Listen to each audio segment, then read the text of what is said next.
आज की सुबह जब आपने अपनी आंखें खोली तो सबसे पहला विचार क्या था? कृतज्ञता का, उस परम चेतना के प्रति आभार का जिसने हमें ये नया जीवन दिया? या फिर जैसे ही आप दर्पण के सामने गए, आपका ध्यान अपनी आत्मा की चमक के बजाय शरीर के भारीपन पर गया? हम में से बहुत से लोग, विशेषकर जो जीवन के मध्य पड़ाव में हैं, 35, 40 या 50 की उम्र के आसपास, अक्सर सुबह उठते ही एक अजीब सा भारीपन महसूस करते हैं। चेहरा सूजा हुआ, आंखों के नीचे सूजन, गालों में भारीपन और एक थकान जो रात भर सोने के बाद भी नहीं गई। संसार इसे केवल एजिंग या उम्र का असर कह सकता है। सौंदर्य विशेषज्ञ इसे वाटर रिटेंशन कह सकते हैं। लेकिन अगर हम योगियों की दृष्टि से देखें, अगर हम परमहंस योगानंद जी की दृष्टि से देखें, तो ये केवल त्वचा की समस्या नहीं है, ये एक मैसेज है। ये आपके शरीर का, जो ईश्वर का जीवंत मंदिर है, आपको दिया गया एक संकेत है कि भीतर कुछ असंतुलित है। तत्वों का संतुलन बिगड़ रहा है, प्राण ऊर्जा का प्रवाह कहीं रुक रहा है। आज के इस सत्र में हम केवल बाहरी सुंदरता की बात नहीं करेंगे, हम बात करेंगे उस ओजस की, उस आंतरिक तेज की जो तब प्रकट होता है जब हम आयुर्वेद के प्राचीन विज्ञान को अपनी दिनचर्या में उतारते हैं। आज हम जानेंगे कि ये पफीनेस या सूजन क्यों आती है और कैसे हम अपनी रात्रि और प्रातः की दिनचर्या को एक साधना बना सकते हैं। हमारे शास्त्र कहते हैं, शरीर माध्यम खलु धर्म साधनम, अर्थात शरीर ही सभी कर्तव्यों और धर्म को पूरा करने का मुख्य साधन है। यदि ये साधन ही भारी है, अशुद्ध है, तो ध्यान में गहराई कैसे आएगी? आयुर्वेद के अनुसार सुबह चेहरे पर सूजन आने के 3 मुख्य कारण हैं, जो हमारे 3 दोषों और 5 महाभूतों से जुड़े हैं। पहला कारण है जल तत्व का जमाव, वाटर रिटेंशन।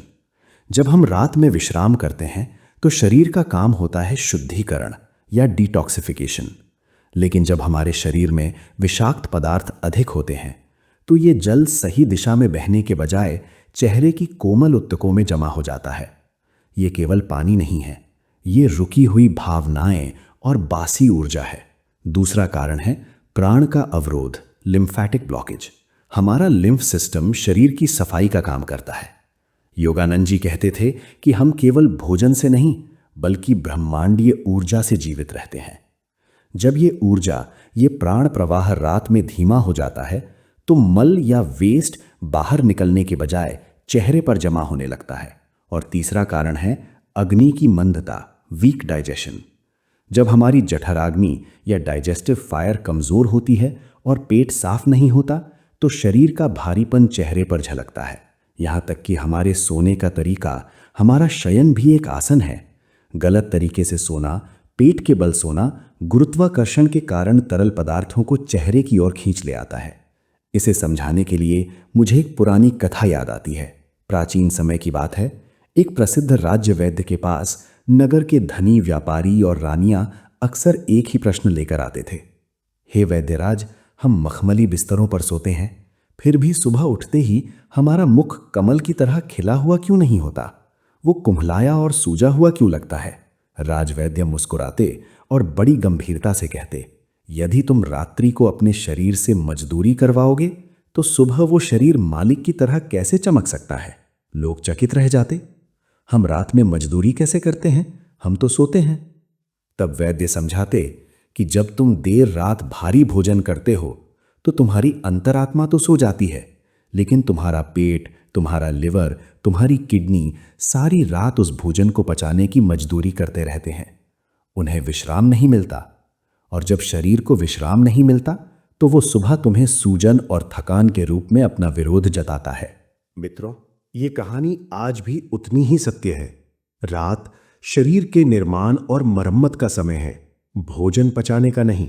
तो आइए अब हम उन सात्विक समाधानों की ओर बढ़ते हैं जो आपके शरीर रूपी मंदिर को फिर से पवित्र और हल्का बना देंगे। ये केवल उपाय नहीं है, ये स्वयं के प्रति प्रेम की क्रियाएं हैं। समाधान की शुरुआत सुबह नहीं, पिछली रात से होती है। पहला चरण, मिताहार, द सीक्रेट डिनर। योगियों का नियम है सूर्यास्त के आसपास भोजन करें। यदि यह संभव ना हो तो कम से कम सोने से 3 घंटे पहले भोजन करें। आपका रात्रि भोज यानी डिनर अत्यंत हल्का होना चाहिए।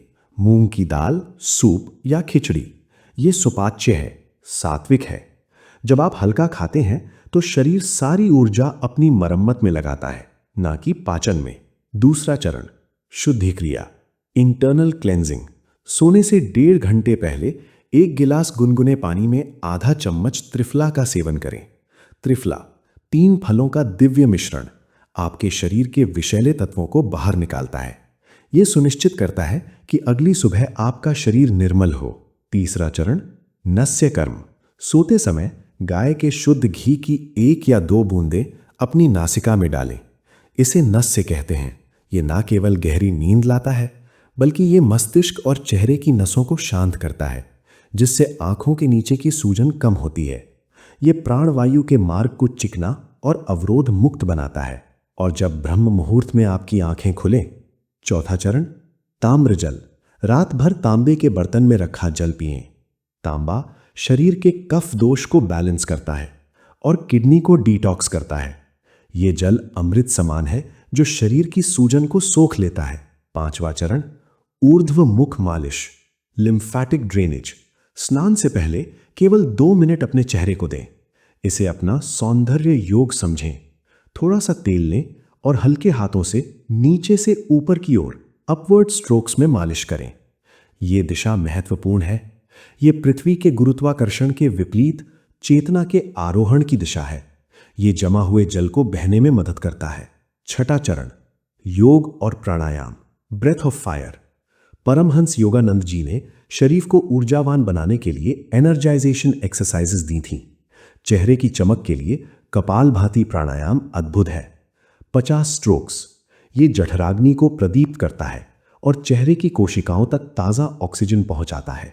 इसके साथ ही कुछ सूक्ष्म व्यायाम करें। नेत्र शक्ति विकासक, आंखों को ऊपर और नीचे देखें। जालंधर बंध अभ्यास, अपनी ठुड्डी को ऊपर उठाएं और नेक को स्ट्रेच करें। यह लिम्फ नोड्स को खोलता है। परंतु कभी कभी जीवन की व्यस्तता में या किसी विशेष दिन जब हमें तुरंत ताजगी की आवश्यकता हो, तो प्रकृति ने हमें त्वरित उपाय भी दिए हैं। शीत चिकित्सा, आइस थेरेपी। एक बर्फ के टुकड़े पर थोड़ा सा एलोवेरा जेल लगाएं। इसे धीरे धीरे चेहरे पर घुमाएं। ये ठंडक केवल त्वचा को सिकोड़ती नहीं, ये आपकी सुप्त चेतना को जगाती है, रक्त संचार को बढ़ाती है। गुलाब जल, रोज वाटर। गुलाब की पंखुड़ियों में शीतलता और प्रेम का स्पंदन होता है। ठंडे गुलाब जल में भीगी हुई रुई को आंखों पर रखें। 5 मिनट का विश्राम सारी थकान को हर लेता है।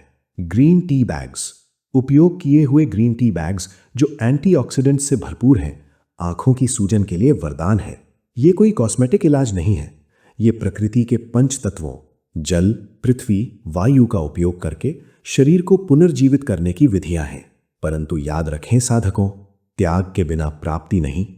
रात को अत्यधिक नमक, चीनी और ठंडे पेय, ये सब तमोगुणी पदार्थ हैं जो शरीर में भारीपन लाते हैं। इनका त्याग करें। अंत में मैं आपको परमहंस योगानंद जी के एक गहरे विचार के साथ छोड़ना चाहता हूं। उन्होंने कहा था, सादा जीवन और उच्च विचार। शरीर को अस्वस्थ रखकर हम कभी भी मन को एकाग्र नहीं कर सकते। इस शरीर का ध्यान रखो, क्योंकि ये वो नौका है जिस पर बैठकर तुम्हें भवसागर पार करना है। तो अगली बार जब आप सुबह दर्पण में अपना चेहरा देखें और अगर वहां कोई सूजन या भारीपन दिखे, तो उसे कोसे नहीं, उसे एक मित्र की चेतावनी समझें। शरीर आपसे कह रहा है, हे आत्मा, मुझे थोड़ा विश्राम दो, मुझे शुद्ध भोजन दो, ताकि मैं तुम्हारे प्रकाश को दुनिया में फैला सकूं। चेहरे की चमक महंगी क्रीम से नहीं, बल्कि अंदर की शुद्धि और आनंद से आती है। जब आपका सिस्टम साफ होगा, तो आपका चेहरा उस आंतरिक आनंद का दर्पण बन जाएगा। स्वस्थ रहें, प्राकृतिक रहें और अपनी आत्मा की शक्ति को पहचानें। आप सुन रहे थे सोल शक्ति। ईश्वर आपका कल्याण करे। प्रणाम।